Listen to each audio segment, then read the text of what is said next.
आज का वीडियो उन लोगों के लिए है जिन्होंने अपने रिश्ते को समर्पण के साथ जिया, अपना 100% दिया, इस उम्मीद से कि बात जब लाइफ पार्टनर चुनने की होगी तो सिर्फ उन्हें चुना जाएगा, पर हुआ कुछ और। अगर ये कहानी आपकी है और आप आहत हैं, बार बार खुद से सवाल करते हैं कि कमी आखिर कहाँ रह गई, तो इस वीडियो को अंत तक देखें, क्योंकि इसमें मैं एक ह्यूमन साइकोलॉजी को रिवील करूंगी। अगर आपने उसे समझ लिया तो आप ये सवाल करना बंद कर देंगे, लाइफ में हमेशा ग्रोथ पाएंगे और आप वहाँ होंगे जहाँ होने के लिए आप बने हैं। दोस्तों, लास्ट मंथ की बात है, नवंबर में एक थीम पार्टी थी। उस थीम पार्टी में हमें या तो वाइट पहनना था या ब्लैक।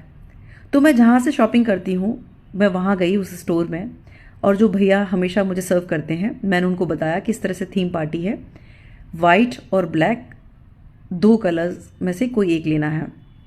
मैं उस स्टोर में सालों से, करीबन 10-12 साल से मैं वहीं से सूट्स लेती हूँ, तो उनको पता है कि मैं क्रीम और वाइट सूट नहीं लेती हूँ।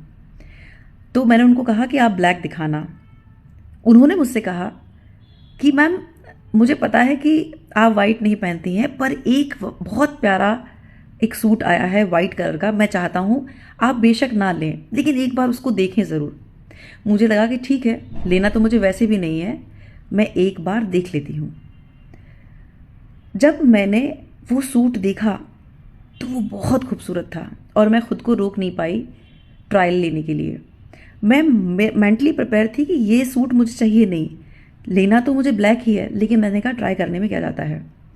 जब मैं ट्रायल रूम में गई, वो सूट पहनकर जब मैं बाहर आई तो उसी स्टोर में कम से कम 5-6 फीमेल्स थी जो शॉपिंग कर रही थी।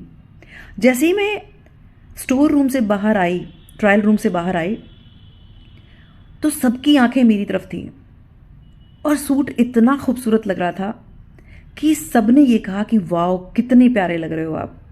और वहाँ पर 2 रियल सिस्टर्स शॉपिंग कर रही थी। तो छोटी वाली बोली कि दीदी, आपके ऊपर तो ये सूट ऐसा लग रहा है कि जैसे आपके लिए ही बना हो। और ये सुनकर मैं मिरर में ही खुद को देखकर इतरा रही थी। उसके बाद मैंने वो जो सूट था चेंज किया, और जो भैया मुझे सूट्स दिखा रहे थे उन्होंने इस इम्प्रेशन से उसको साइड में रख दिया। उन्हें ये उम्मीद थी, वो श्योर थे कि अब मैं ये सूट लूँगी ही लूँगी। उसके बाद मैंने ब्लैक के कुछ और ऑप्शंस मांगे। ब्लैक में उन्होंने 4-5 ऑप्शंस दिखाए, उसमें से मैंने एक सेलेक्ट किया। अब बात आई बिलिंग की। तो जब बिलिंग हो रही थी, उन्होंने 2 सूट्स के पैसे लिए, एक ब्लैक और एक वाइट के। तो मैंने उनको बोला, मैंने कहा मुझे वाइट नहीं चाहिए, मुझे सिर्फ ब्लैक चाहिए। वो हैरान थे। मैंने कहा नहीं नहीं, मुझे सिर्फ ब्लैक चाहिए। अब मेरे ही जस्ट बाद वो जो गर्ल्स थी, जिनमें से एक ने मुझे कॉम्प्लीमेंट किया था कि ये आप ही के लिए बना है, वो भी ब्लिंक करा रही थी। उसने हमारी कॉन्वर्सेशन को सुना और उससे रहा नहीं गया। मेरा घर उस स्टोर के पास में ही है, वॉकिंग डिस्टेंस में मुझे जाना था। तो जैसे ही मैंने स्टोर से बाहर निकल के गेट खोला और मैं बाहर चलने लगी, तो उस लड़की से रहा नहीं गया और वो भागते हुए आई और बोली कि दीदी, मुझे एक बात आपसे सुननी है, समझनी है। मैंने कहा क्या?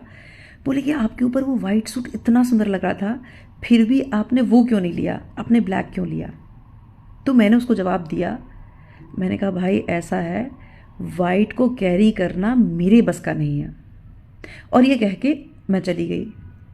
पर जब मैं वॉक करते हुए घर जा रही थी तो मुझे लगा कि यार, यही तो ह्यूमन साइकोलॉजी है। इंसान भी तो प्रैक्टिकल होके ऐसी सोचता है।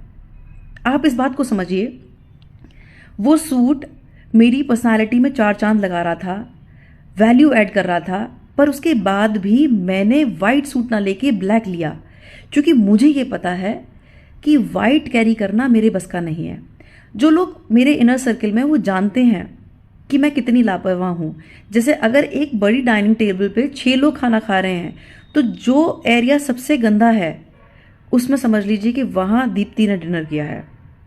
मतलब मेरी ड्रेस पे कुछ ना कुछ फैल जाता है, मैं बहुत लापरवाही से खाती हूँ। तो जब डार्क कलर्स में पहन रही होती हूँ तो मैं कॉन्फिडेंट होती हूँ कि अगर कुछ गिर भी गया तो मैं उसको साफ कर लूँगी और वो उस डार्कनेस के चक्कर में छुप जाएगा। बट अगर वाइट पे कुछ गिरेगा तो फिर वो एक दाग बन जाएगा। सफ़ेदी जो है उस पर अगर कुछ गिरा तो दाग बन जाएगा। अब यहां पर ह्यूमन साइकोलॉजी को समझिए। जिस व्यक्ति ने आपके इन सारे गुणों को देखने के बाद भी आपको नहीं चुना, किसी सस्ते ऑप्शन को चुना है, तो वो इसलिए है क्योंकि उसे पता है कि उसकी स्थिति परिस्थिति के साथ ये व्यक्ति परफेक्ट है। आपकी जो पवित्रता है, जो आपके भीतर की जो सफेदी है, आपका जो वाइट ऑरा है, जो लाइट है, उसको हर कोई झेल नहीं सकता, हर कोई उसे कैरी नहीं कर सकता। जैसे एक एग्जाम्पल देख लीजिए कि एक भाई जो गांव में रहता है और वो गांव में ही खेती करता है, गांव में ही उसका घर है, टूटी फूटी सड़कें हैं।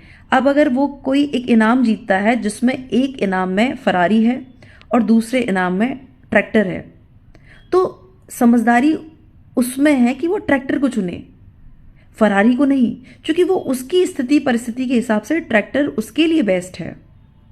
अब ऐसा करने पर क्या फरारी का मालिक इस बात के लिए मायूस होगा कि फरारी को नहीं चुना गया, ट्रैक्टर लेके वो भाई गया? उस भाई ने जो किया अपनी स्थिति परिस्थिति के साथ किया। इसी तरह से यहां ये बात समझने की है कि जो व्यक्ति आपको नहीं चुन रहा है उसमें आपके अंदर कमी नहीं है, उसने गणित लगाया है और उस गणित में ये व्यक्ति परफेक्ट सेट होता है। इसलिए आप अपनी जो स्पार्क है, आपके जो भीतरी गुण हैं, उस पर कभी डाउट ना करें। और जिस दिन आप अपनी सेल्फ वर्थ को समझ गए तो आप अपनी लाइफ में हमेशा हायर पोजीशन पे होंगे और आपकी लाइफ में ऐसे लोग आएंगे जो आपकी इस लाइट का रिस्पेक्ट करेंगे, आपकी इस पवित्रता को रिस्पेक्ट करेंगे और आपको वहां रखेंगे जहां आप होना चाहते हैं।